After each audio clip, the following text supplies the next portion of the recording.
tardes. La tragedia enlutó hoy a Moreno y a la educación de todo el país.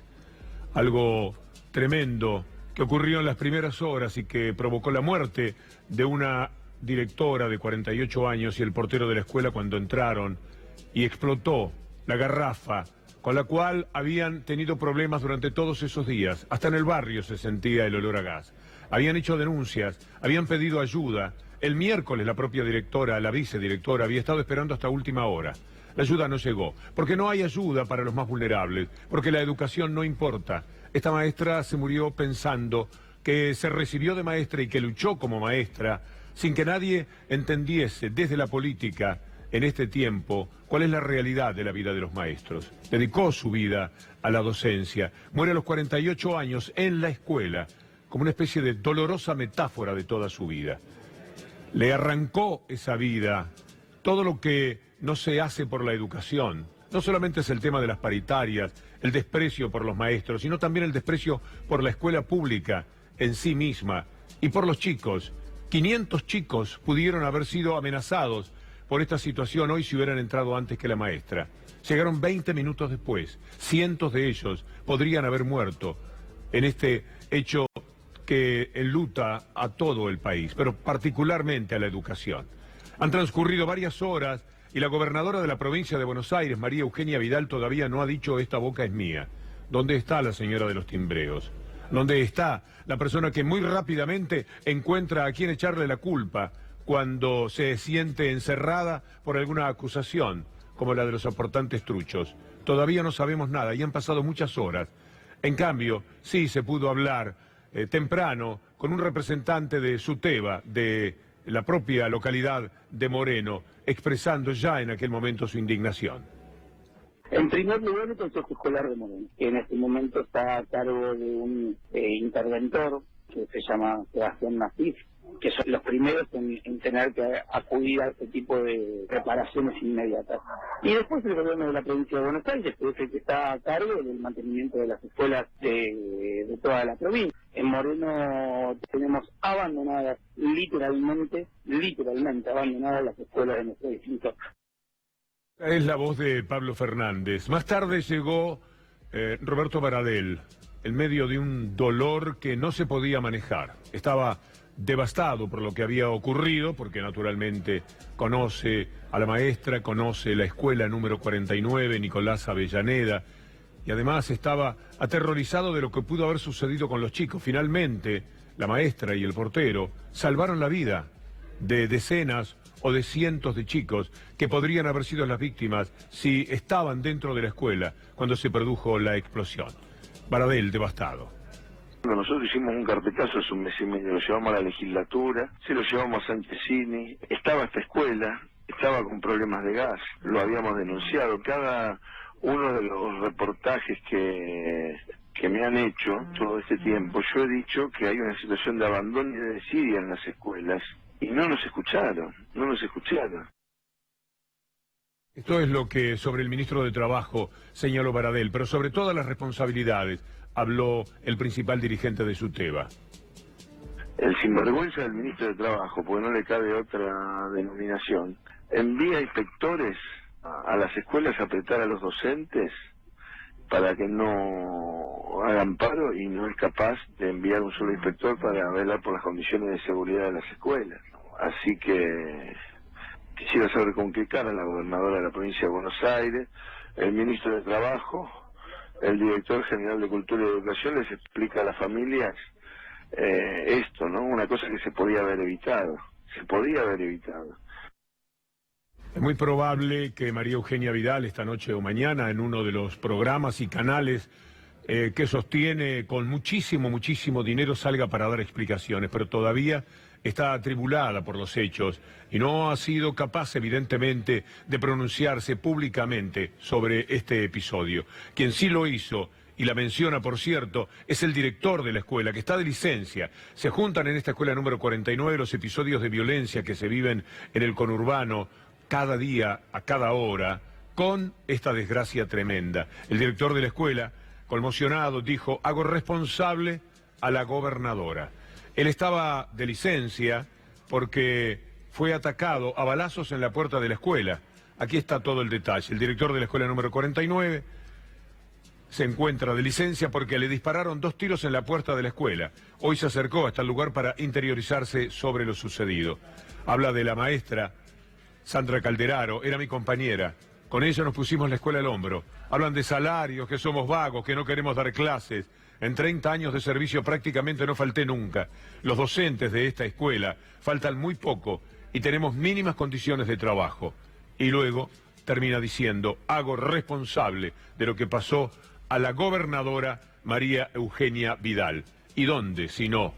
Hay que buscar esa responsabilidad. Esperamos las explicaciones y las disculpas. El neoliberalismo mata siempre. El neoliberalismo no se ocupa de atender a las escuelas, de atender el pedido de los maestros, no se ocupa de atender las necesidades de los maestros. El presidente de la República dice que la inflación es del 30% y desfachatadamente el gobierno de la provincia de Buenos Aires ofrece el 15% de aumento y en cuotas. Este es el trato que se le da a los maestros, pero es igual y resulta un poco menos visible el tratamiento que se le da a las propias escuelas que están en esta situación.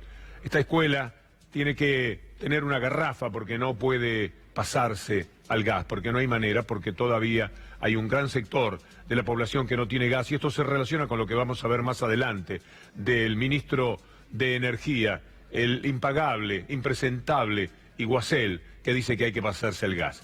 Pero queremos tomar como segundo tema de esta columna lo que sucede con los cuadernos, con lo que es el tema dominante en el terreno político, y esto es inevitable. Graciana Peñafort, la doctora Peñafort, ha emitido algunos tuits que por lo menos son conducentes hacia pensar un poco mejor en este tema.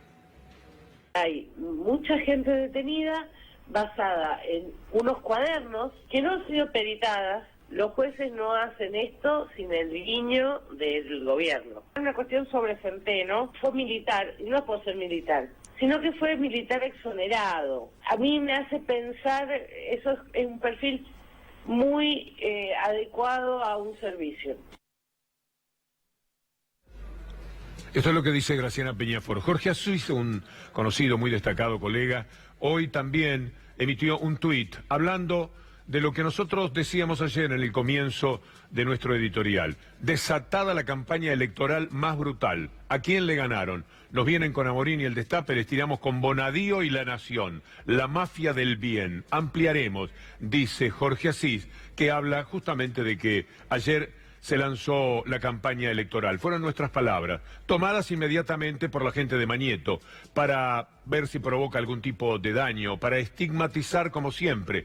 Pusieron parte del editorial y otra feroz defensa del kirchnerismo ante una denuncia de corrupción. Dice que dije, y esta es la única parte de verdad, que comenzó la campaña. Le quiero preguntar a Héctor Mañeto y a sus acólitos de Clarín, ¿por qué yo habría de creer de primera, inmediatamente, lo que dice la justicia corrupta de un gobierno fraudulento sostenido por una mafia mediática?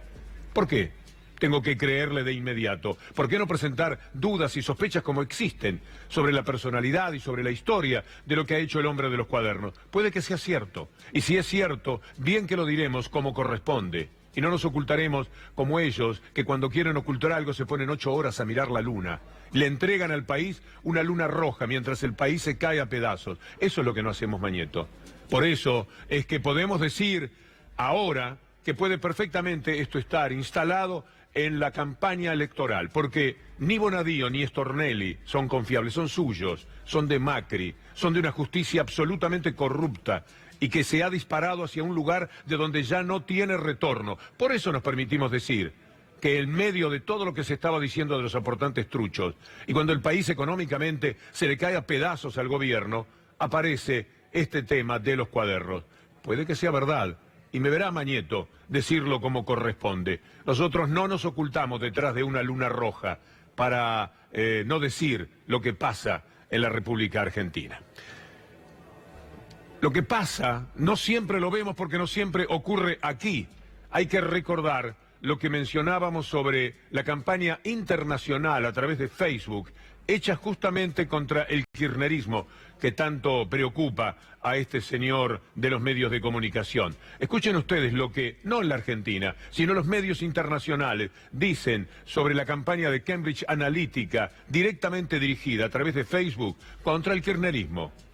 Y la pregunta que sobrevuela por estas horas la República Argentina es si hubo una campaña anti-kirchnerista en las elecciones presidenciales de 2015. Esto a partir del informe presentado por parlamentarios británicos del Comité Digital, Cultura, Medios y Deportes de la Cámara de los Comunes, donde destacan tener alarmantes pruebas y evidencia confidencial que destaca que el grupo SCL ha realizado tácticas de espionaje, guerra informativa y la utilización de agentes de inteligencia retirados para crear cuentas falsas de Twitter y Facebook y favorecer a la Alianza Cambiemos en contra del Frente para la Victoria en las últimas elecciones presidenciales de 2015, que recordemos fueron muy reñidas y que consagraron a Mauricio Macri como presidente de la nación. Los propios parlamentarios británicos solicitaron que se investigue en cada uno de los países donde presentaron estas denuncias. Aquí en Argentina hay una pesquisa interna realizada por la Cámara Nacional Electoral que hasta el momento no ha arrojado ningún tipo de resultado, ni negativo ni positivo. No se ha podido confirmar esta versión, pero prometen seguir investigando,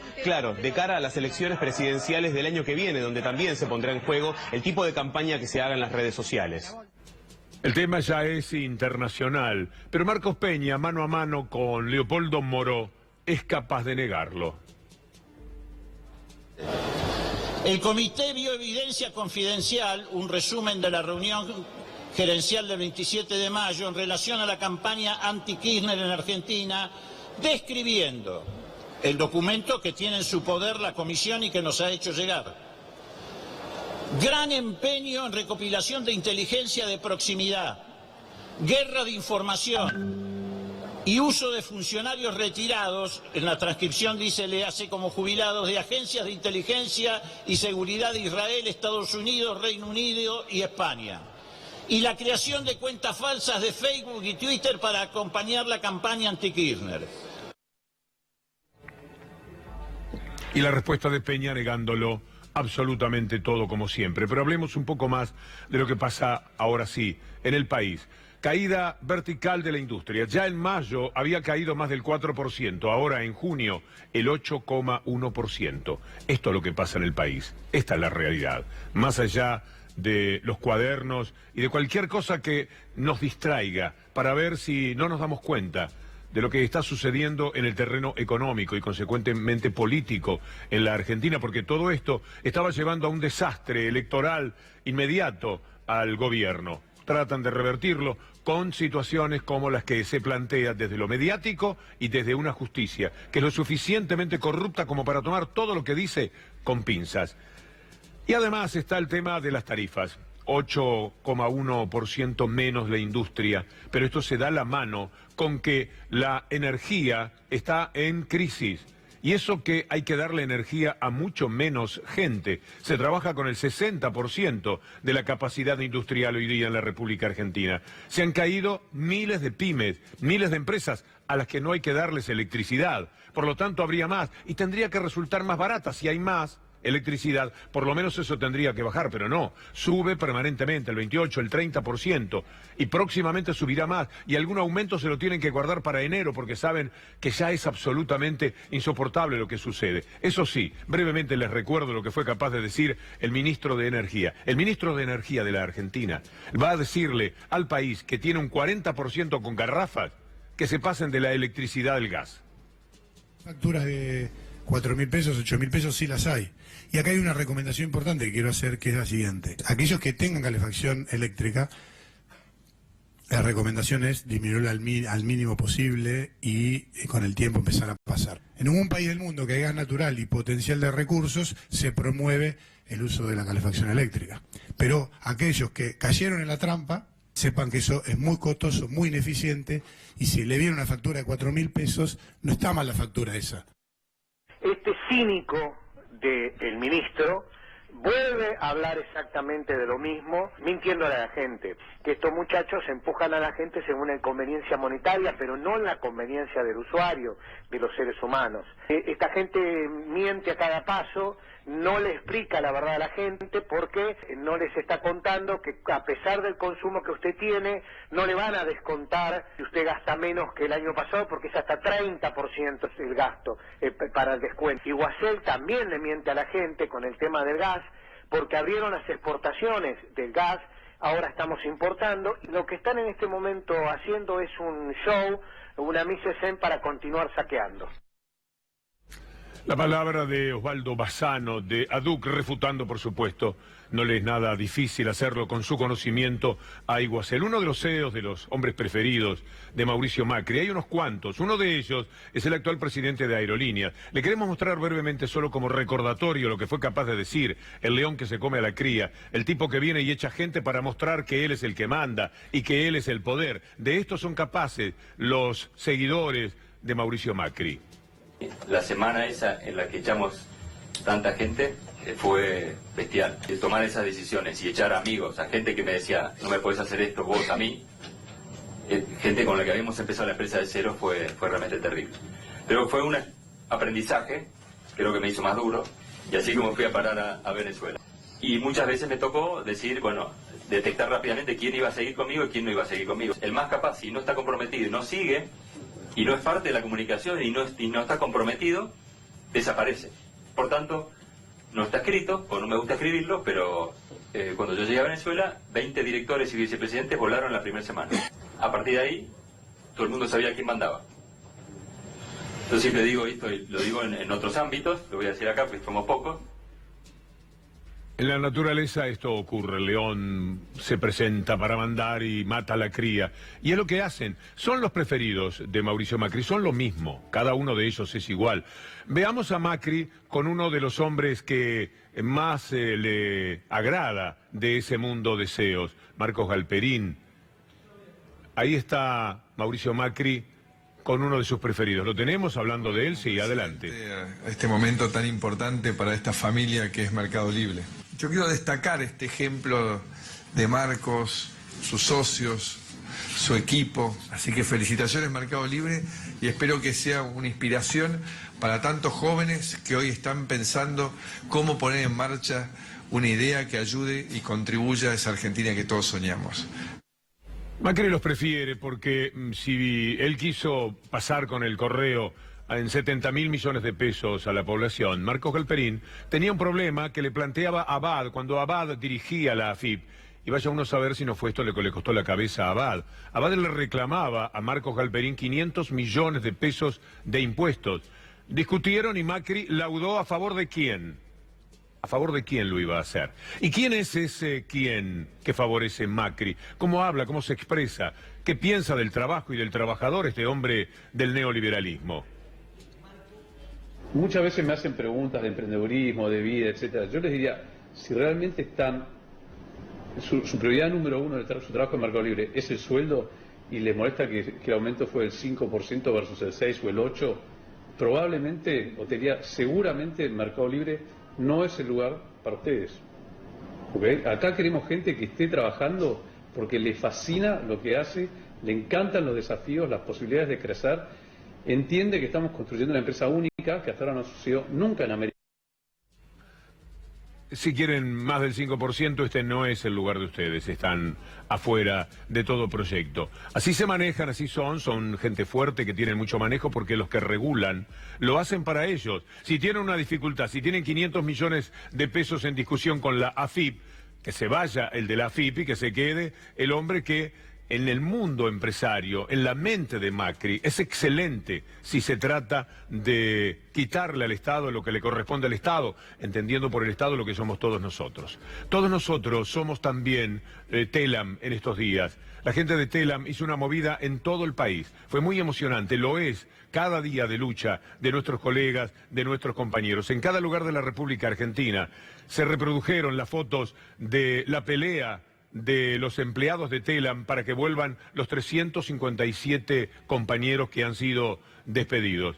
Y me parece que esta lucha tendrá que dar frutos, que hay algún indicio de que efectivamente la gente de Telam podrá volver a su trabajo. A veces tendrán que dar marcha atrás. Las asignaciones familiares, estén ustedes atentos, pueden marcar un derrotero hacia atrás del gobierno nacional. ¿Por qué no se lo aceptan ni los propios diputados del resto del país? Afectar a 570.000 chicos para favorecer a los pocos miles que se tienen todas las fortunas en el campo de la Argentina es algo que no se puede tolerar, y que hay gente hasta del propio gobierno que ya no está dispuesta a permitir que suceda. Y esto es lo que ocurre con la gente de Telam. Nosotros vamos a mostrarles a ustedes el spot magnífico que hicieron de por qué no se animan a dar la cara.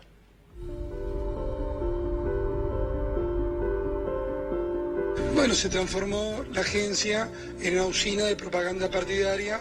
Una gran mayoría no tenía antecedentes periodísticos ni una preparación para ocupar la posición.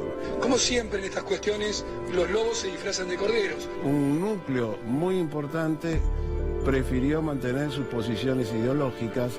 Los propagandistas se quisieron esconder tras el noble oficio del periodismo. Que la agencia Telam era en un determinado momento una agencia volcada específicamente a la propaganda y operaciones políticas. Los delincuentes se esconden mandando falsas noticias.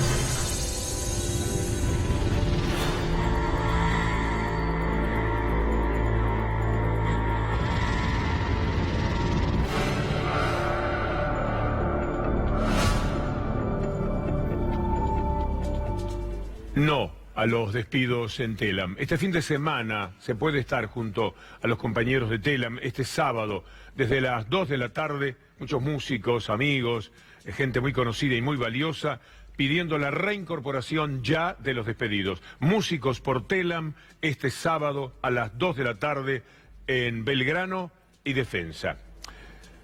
Vamos a ir despidiéndonos con lo que pasó ayer con la película El Camino de Santiago. Fue todo de película. Una película de terror primero, estaba transmitiendo Gustavo Silvestre. Esto determinó que cuanto sucedió allí solamente fuese visto y transmitido al país una vez más, como en tantas ocasiones, por C5N.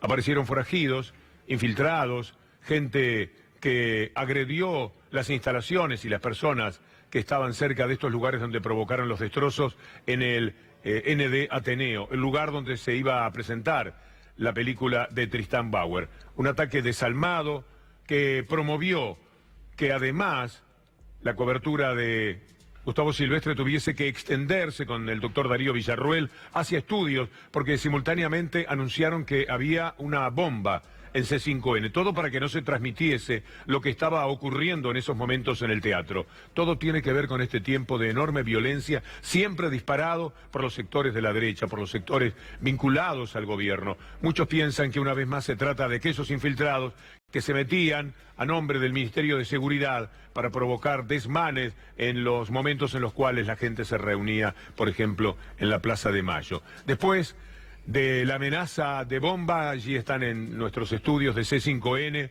revisando, buscando lo que íntimamente sospechábamos que no existía. Hubo mucho coraje finalmente también de quienes se quedaron y de los invitados, Germano, Plaini, que habían sido parte del programa que se estaba realizando en ese momento. Dijeron, aquí nos quedamos, como un desafío a tanta violencia y a tanta locura. Después vimos la película de Tristán Bauer y notables colaboradores en edición, fotografía, sonido. Cada uno de los rubros que hacen al cine marcan que esta película, tan dolorosa para nosotros, seguramente ganará festivales, dará vuelta al mundo y le permitirá a los mapuches que conozcan su historia, la devastación que sufrieron, una devastación que tiene que ver con aquella campaña del desierto que les robó las tierras, para dárselas a veces hasta a figuras internacionales como Benetton, que aparece en la película, dueño de casi 1 millón de hectáreas, 44 veces la ciudad de Buenos Aires, como se dice en la película, con la extraordinaria voz de Darío Grandinetti.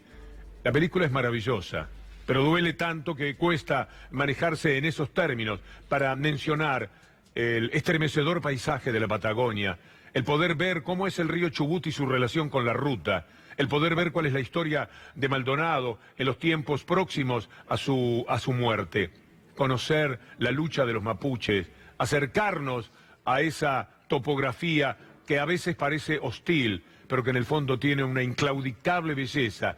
Se llama tierra, y tierra es lo que quieren los mapuches, ni siquiera cemento, tierra, porque hace a su cultura. Y esto es lo que defienden. Una película inolvidable. Hagan todo lo posible por verla.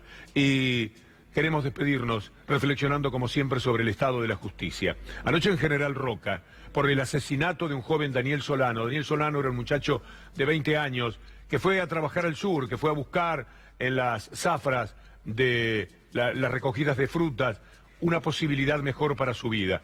Empezó a trabajar en Expo Fruit, en los tiempos en los que era vicepresidente Fernando Orís de Roa. Fernando Orís de Roa es descendiente, lo dice la película, de quienes arrasaron en la campaña del desierto. Su bisabuelo era parte de aquel atropello justamente contra quienes siguen pagando sus derechos demasiado gravemente con la muerte de algunos de ellos. Lo que quiero hacerle reflexionar, 7 uniformados con perpetua, los policías fueron acusados por el homicidio del trabajador Golondrina, aunque su cuerpo nunca apareció. Pero mire esto, lo más importante que quería compartir con ustedes para reflexionar sobre la justicia. Los 7 condenados a perpetua van a gozar de libertad hasta que la sentencia quede firme. Aquí está una narración de lo que había sucedido. Pero la otra, una sola línea, es lo que marca la injusticia de quienes que viven, aquellos que están sufriendo cárcel, prisioneros políticos, presos políticos en la República Argentina, como Milagro Sala, que está un poco mejor, como Carlos Kirchner, que es un hombre increíble, insólitamente preso desde noviembre, diciembre del año 2017, 1 año y medio preso. Y todos los que mencionamos cada día, Esteche, Devido, y los etcétera que llegan, las compañeras de Milagro Sala que están en Alto Comedero, hasta casi 30 presos políticos. Están presos sin condena firme, con condena a prisión perpetua 7 homicidas, policías están en libertad, porque hasta que no haya sentencia firme, no tienen que estar presos. Esa es la ley para 7 homicidas, esa es la ley para los prisioneros políticos en la República Argentina. Muchas gracias, la seguimos mañana.